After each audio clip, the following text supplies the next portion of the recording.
Okay, പ്രിയപ്പെട്ടവരെ, ഇനി നമ്മൾ ഒരു സ്റ്റുഡൻറ്റ് എങ്ങനെയാണ് ഇതൊക്കെ ചെയ്യുന്നതെന്ന് കാണാം. ആദ്യം സ്റ്റുഡൻറ്റ് ക്ലാസ്സിൽ ജോയിൻ ചെയ്യുന്നതൊക്കെ കാണാം. അപ്പോൾ നമ്മൾ ആദ്യം അറിയേണ്ടത്, ഇപ്പോൾ ഞാനിവിടെ ഈ ക്ലാസ്സിലുള്ളത് ഇത് എൻ്റെ പേഴ്സണൽ അക്കൗണ്ടിലാണ്. ഈ അക്കൗണ്ടിൽ നിന്നാണ് ഞാൻ മാറേണ്ടത്. ഒരു സെക്കൻഡ്, ഇതിലേക്ക് മാറേണ്ടതുണ്ട്. അപ്പോൾ ഇവിടെ എൻ്റെ പേരിലാണുള്ളത്, principal@icihss.com. ഞാനിപ്പോൾ സ്റ്റുഡൻറ്റ് അക്കൗണ്ടിലേക്ക് പോവുകയാണ്. ഇപ്പോൾ ഞാൻ നേരത്തെ ഒരു സ്റ്റുഡൻറ്റ് ആഡ് ചെയ്തിരുന്നു, നമുക്കറിയാം. അപ്പോൾ സ്റ്റുഡൻറ്റ് 2 10-11 ഷെരീഫ്. ഞാൻ സ്റ്റുഡൻറ്റ് അക്കൗണ്ടിലേക്ക് പോയി. സ്റ്റുഡൻറ്റ് അക്കൗണ്ടിൽ പോയി കഴിഞ്ഞപ്പോൾ ഞാൻ ഓൾറെഡി നേരത്തെ ഒരു 8th Dയിലെ സോഷ്യൽ സയൻസ് ക്ലാസ്സിൽ ഞാൻ ജോയിൻ ചെയ്തിട്ടുണ്ട്. അതുകൊണ്ടാണ് ഇവിടെ കാണിക്കുന്നത്. ഇനി വീണ്ടും ജോയിൻ ചെയ്യണമെങ്കിൽ ഇവിടെ ക്ലിക്ക് ഓപ്ഷൻ കൊടുക്കുക. ക്രിയേറ്റ് എ ക്ലാസ് ഉണ്ട്, ജോയിൻ ക്ലാസ് ഉണ്ട്. അപ്പോൾ ക്രിയേറ്റ് എ ക്ലാസ്സിൽ അല്ല നമ്മൾ കൊടുക്കേണ്ടത്, പകരം ജോയിൻ എ ക്ലാസ്സിന് ഒരു ക്ലാസ് കോഡ് ടീച്ചർ തന്നിട്ടുണ്ടാവും. നേരത്തെ ഉള്ള നമ്മളിപ്പോൾ 6th F ഉണ്ടാക്കിയ ക്ലാസ്സിൻ്റെ കോഡ് എന്ന് പറയപ്പെടുന്നത് 5LR6HMM. ഇതാണ് നമ്മൾ. ഇപ്പോൾ ഞാനിവിടെ ജോയിൻ ചെയ്യുകയാണ്. Okay, no class with that code. ഒരു സെക്കൻഡ്, നമ്മുടെ ക്ലാസ്സിൻ്റെ കോഡൊന്ന് ചെക്ക് ചെയ്യേണ്ടതുണ്ട് നമുക്ക്. നേരത്തെ 6th F എന്ന് പറയപ്പെടുന്ന ക്ലാസ്സിലെ കോഡ്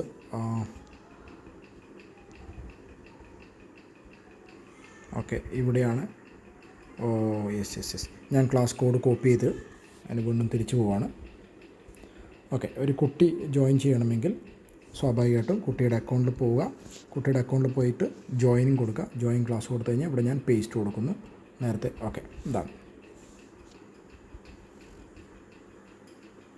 ഓക്കെ, കോഡ് വെച്ചു, ഞാൻ ക്ലാസ്സിലായി. ഇപ്പം ഞാൻ കുറച്ച് മുമ്പ് നമുക്ക് ടീച്ചേഴ്സിന് ഉണ്ടാക്കിയ എല്ലാ മെറ്റീരിയലും ഇവിടെ കാണാൻ പറ്റും. ഇപ്പോൾ എനിക്ക് പ്രധാനപ്പെട്ട ഒരു സാധനം എന്ന് പറഞ്ഞാൽ ഞാൻ ക്ലാസ് വർക്കിൽ പോകുന്നു. ഇപ്പോൾ സ്ട്രീമിലെല്ലാം കാണുന്നു, കാരണം സ്ട്രീമിൽ ഞാൻ നോട്ടിഫിക്കേഷൻ ഹൈഡ് ചെയ്തിട്ടില്ല, അതുകൊണ്ടാണ്. സ്ട്രീമിൽ ചെയ്തിട്ടുണ്ടെങ്കിൽ എന്താണ്, ഇനി ക്ലാസ് വർക്കിൽ പോയി കഴിഞ്ഞാൽ എനിക്ക് കാണാം. ചാപ്റ്റർ 1 3 മെറ്റീരിയൽ ആഡ് ചെയ്തിട്ടുണ്ട്. ഫസ്റ്റ് ടേം എക്സാം സെപ്റ്റംബർ, ഇതിൽ ഫസ്റ്റ് ടേം എക്സാം ഇംഗ്ലീഷിന് ഒരു ക്വസ്റ്റ്യൻ ആഡ് ചെയ്തിട്ടുണ്ട്. ഇപ്പോൾ ഇവിടെ dear student use A4 size paper only, essay 300 use on side only എന്നൊക്കെ പറയും. ഇപ്പോൾ ഞാനൊരു ക്വസ്റ്റ്യൻ കാണുന്നുണ്ട് ഇവിടെ. ഈ ക്വസ്റ്റ്യനാണ് ഞാൻ കാണുന്നത്. ക്വസ്റ്റ്യൻ കണ്ടു കഴിഞ്ഞാൽ ഞാൻ എങ്ങനെയാണ് ഇതിന് ആൻസർ ചെയ്യേണ്ടതെന്ന് വെച്ച് കഴിഞ്ഞാൽ, ഈ ക്വസ്റ്റ്യൻ വായിച്ചിട്ട് ഞാൻ എൻ്റെ ആൻസർ A4 സൈസ് പേപ്പറിൽ എഴുതിയതിന് ശേഷം ആഡ് വർക്ക് അത് ക്ലിക്ക് ചെയ്യുക.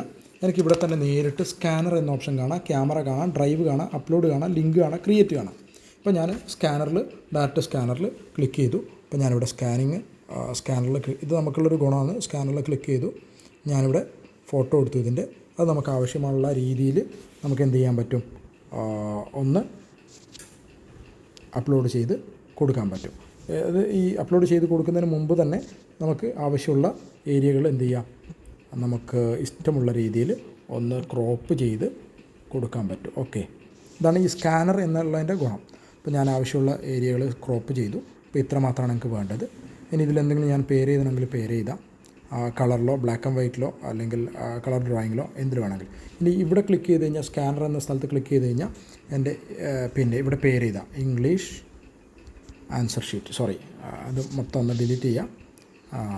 6th F English answer sheet, ബ്രാക്കറ്റിൽ എൻ്റെ പേരും ഷെരീഫ്. ഓക്കെ നോക്കിയാൽ മതി. എന്നിട്ട് ഞാനിത് സേവ് ചെയ്യുന്നു. അപ്പോൾ ഒന്ന് ആയി. അപ്പോൾ ഞാൻ 2 പേപ്പറിൽ, ചിലപ്പോൾ 2 or 3 പേപ്പറിലോ എഴുതിയിട്ടുണ്ടാവും.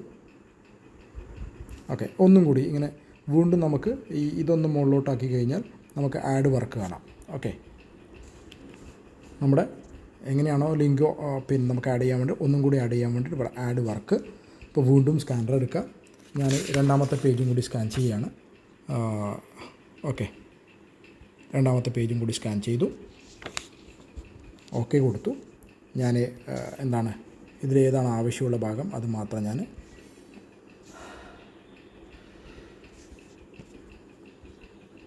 ക്രോപ്പ് ചെയ്തു.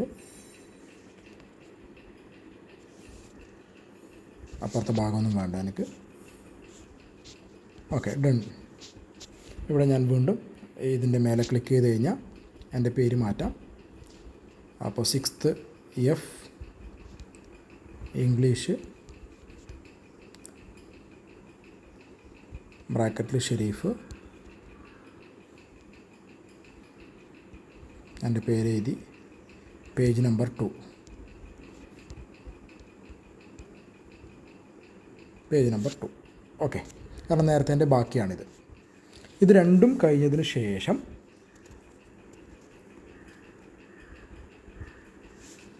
നമുക്ക് ഹാൻഡ് ഇൻ എന്ന് കാണാം ഇവിടെ. അപ്പോൾ 2 ആഡ് ചെയ്തു. ഹാൻഡ് ഇൻ കൊടുത്തു കഴിഞ്ഞാൽ അപ്പോൾ 2 attachment will be submitted for the first time examination. Hand in കൊടുത്തു കഴിഞ്ഞാൽ നമ്മുടെ എക്സാം സബ്മിറ്റായി, കുട്ടി സബ്മിറ്റ് ചെയ്തു. ഇങ്ങനെയാണ് കുട്ടി ജോയിൻ ചെയ്യേണ്ടത്, കുട്ടി എക്സാം സബ്മിറ്റ് ചെയ്യണം, അല്ലെങ്കിൽ അസൈൻമെൻറ്റ് സബ്മിറ്റ് ചെയ്യേണ്ടത്. ഓക്കെ, ഓൾറെഡി സബ്മിറ്റായി. ഇനിയിപ്പോൾ 2 എക്സാമിൻ്റെ കാര്യങ്ങൾ നമ്മൾ ഓൾറെഡി ഇവിടെ നോക്കിക്കഴിഞ്ഞാൽ നമ്മുടെ സബ്മിറ്റ് ചെയ്ത് കാണാം. ഓൾറെഡി സബ്മിറ്റഡ് ആണ്. C2 അറ്റാച്ച്മെൻറ്റ് നിങ്ങളുടെ വർക്ക്. ഇനി നമുക്ക് ഇതേ സാധനം നമ്മുടെ ടീച്ചറിൻ്റെ അക്കൗണ്ടിലേക്ക് ഒന്ന് പോയി നോക്കാം. ടീച്ചറിന് അവിടെ കിട്ടിയിട്ടുണ്ടോ എന്ന് നോക്കാം കേട്ടോ. ഞാൻ നേരത്തെ പറഞ്ഞ, അപ്പോൾ ഞാൻ എൻ്റെ ടീച്ചർ അക്കൗണ്ടിലേക്ക് പോവുകയാണ്. ടീച്ചർ അക്കൗണ്ടിലേക്ക് പോയി 6th F. ഈ 6th Fൽ ഞാൻ പോയി എൻ്റെ ഫസ്റ്റ് ടേം എക്സാമിനേഷൻ എന്ന് പറയപ്പെടുന്ന ക്ലാസ് വർക്കിൽ പോയി. ഫസ്റ്റ് ടേം എക്സാം ഇതിൽ ഞാൻ ക്ലിക്ക് ചെയ്തു. ഇവിടെ ഏതെങ്കിലും കുട്ടി അതെ, ഒരു കുട്ടി ചെയ്തിട്ടുണ്ട്. അപ്പോൾ ഈ കുട്ടിനെ ഞാൻ ക്ലിക്ക് ചെയ്യാണ്. ക്ലിക്ക് ചെയ്തിട്ട് പിന്നെ ആദ്യം ഞാൻ ഇത് വായിച്ച് നോക്കണ്ടേ.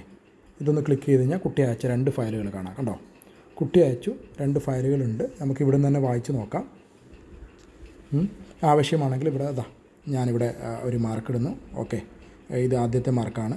ഇതിന് 5-ലാണെങ്കിൽ 3 മാർക്ക്, രണ്ടാമത്തതും ശരിയാണ് 2 മാർക്ക്. ഓക്കെ, അത് കഴിഞ്ഞു. പിന്നെ ഓക്കെ, ഇത് ചേഞ്ച് ക്യാൻസൽ ചെയ്യാം.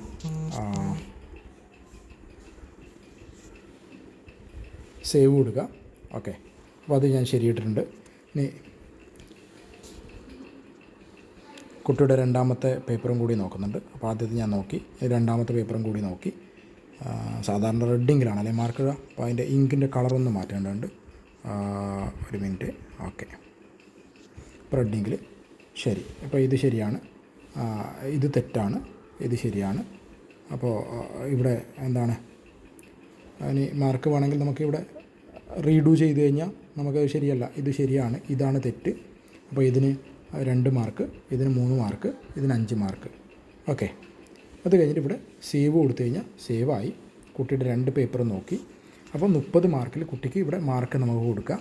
ഇവിടെ 30 മാർക്കിൽ കുട്ടിക്ക് 26 മാർക്ക് ആയിട്ടുണ്ട്. റിട്ടേൺ കൊടുത്തു കഴിഞ്ഞാൽ കുട്ടിക്ക് മാർക്ക് ടീച്ചർ കൊടുത്തു കഴിഞ്ഞു. ടീച്ചർ കുട്ടിയുടെ പേപ്പർ നോക്കി മാർക്കും കൂടി കൊടുത്തു. ഇനി നമുക്ക് വേണമെങ്കിൽ നോക്കാം.